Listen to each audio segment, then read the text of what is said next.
we're not the people who are going to pretend like we have it all figured out. Like we're a work in progress, like Sure. everybody else. But we can say that we've watched the Lord bring us through so much, and we've progressed really much further down our journey than we thought possible in terms of getting to a point where we have peace with money. And the way that we define, the whole world is seeking financial freedom, where they have so much money that they never need to worry about it.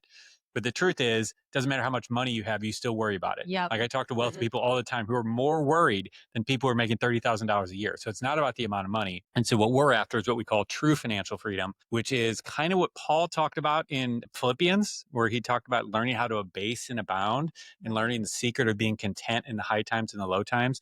Because there is a level of freedom that comes from that when it doesn't matter what's going on in your financial life, it doesn't matter what's going on in your bank account, where you actually can have assurance and like real assurance and knowing that God is going to provide for you and that he's going to take care of you.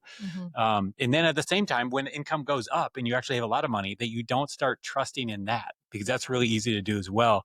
And so that's the freedom that we're after. How do we do that? And so that's been kind of our journey the last 15 years of like moving in that direction, and God taking us on all kinds of ups and downs of having high income and really low income and like crazy roller coaster ride in between.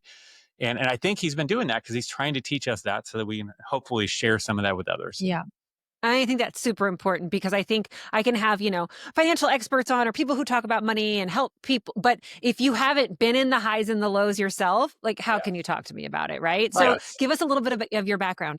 Yeah. So I started, long story short, in 2007, I started a blog because I was writing about, basically I was learning about money myself. I was a mess financially and just was kind of sharing what I was learning, but I was also fascinated that the book of Proverbs and the Bible actually talked about money, which I'm like, crazy. This book that's thousands of years old still has relevant information for today. And so that intersection began this blog that I started. And so that was kind of the whole thing began. And then over the years, it turned into a full-time income, and then it turned into a podcast, and it turned into a book, and it turned into courses and all this stuff. But that's kind of where my journey began with it. Right. And then what, you hopped on years ago? So yeah, I mean, what happened for me is like we got married in 2005, and I was kind of like, here's the mess. Please do not involve me. Just tell me what's going on. Give me the Cliff Notes version, And it was sort of like as we started doing some practical things, we started seeing some progress. And I was fully on board with whatever he decided, as long as I didn't have to think about it. But he was excited to like take on the mess and sort things out. So, he read every book he could find. I did not. I was like, let me know what you figure out and I will get on board with you. And so through the years after doing this for a while, it was like, okay, I was excited because I saw that what we were doing was paying off. And like literally paying off. And then also I started getting a little bit more curious, and he would pull me into things every once in a while, and I would kind of go just dragging my feet a little bit. But then once I started seeing actually what God was doing in our lives, that was where I got really excited, because I didn't nerd out over making the budget as perfect as it could be. Like I wasn't excited about that. I was bored by it.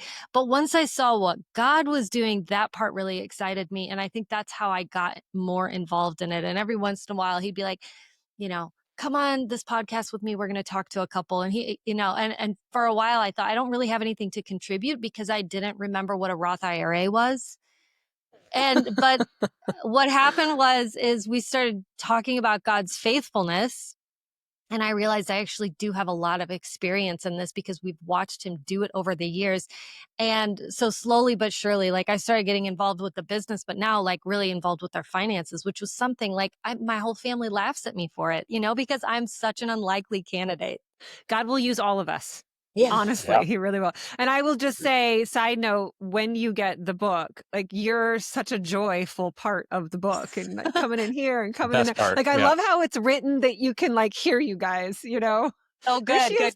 Bring it in, coming in. So it's great. You guys I'll have to get the book.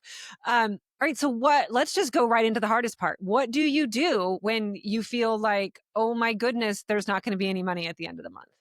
Yeah. Mm. I mean, that's a deep end question. Yeah. So it's like anything else, any other problem that takes years to develop, years of bad habits and whatever else. It's like, it isn't normally we're just going to fix it in 5 minutes. Here's a magic pill. It takes work. You have to Mhm. work through it. Now, that said, what's super exciting that we experienced on multiple occasions, and we've now had hundreds of students kind of with similar reports, is when you find yourself in this mess. Because like I found myself at that situation with that breaking point, crying out to God, tears coming down, like, how do I get out of this? What's going Right. on? Lord, help, help, help, help. So anybody who's been there, like, that's a great place to be. That's a great place to start, because I think far too many of us don't invite God into our financial life. And like, Yeah. we feel like God doesn't care about our money. We feel like that's too low of a thing to pray for. Right. Like, I've literally shared about certain things on social media and have people comment and say, there's no way God cares about that when there's starving kids in the world. And it's like, yes, he cares about them, but he actually cares about our finances a lot. And the reason why is because when we get it in order, we can help answer those other prayers. You know what I mean? Well, When and we have the extra finances to help the starving children. also, why are we limiting God that he can only care about one thing more than another? I mean, he cares about it Amen. all. He cares about it all. Yeah, he really does. And Yeah. so anyway, so that's the first step, is like legitimately having that moment where you're crying out to God and asking for help. Mhm. And then the second thing that I think is really important that so often we miss is we pray and then we stop and we listen. What does the Lord have to say? What is he trying to speak to our heart? Because it often is something that seems unlikely, something that's impossible. And so I think back to the story of Elijah and the widow, and he found out, well, would she come to him? He said, yeah, she said, you need to help me. And he said, what do you have in your house? And she says, I only have a little bit of oil. Well, she started by saying nothing. Well, yes, that's right. She started off by saying a nothing. key point there, because she thought, I don't have anything that matters. Like, Right. but then finally she admitted, well, it's just a little bit of oil, but still, it's never going to be enough. It doesn't matter a lot. But that was the thing that God used to do the miracle. And so often when we're in that situation, it's like just the worst possible situation we can be in. God has an answer. He has a solution. He has a way out. But we have to take the time to pray and to listen to what he has to say. Because, like, for me, the way out of one of our financial situations was to start a blog. It's like in 2007, no one makes money from a blog in 2007. Like, no one even knew what blogs were. Like, Right. but yet that was the vehicle that he used to get me out of one particular mess that we got ourselves in. And he's done that over and over again. Mhm. And so he's really good at taking the thing that seems like it's not enough, that it's insignificant, that it'll never work, and then turn it into something really significant and to provide through it. It's the same way with feeding the 5,000 with the loaves and fishes. It's something that's not enough. It's a joke.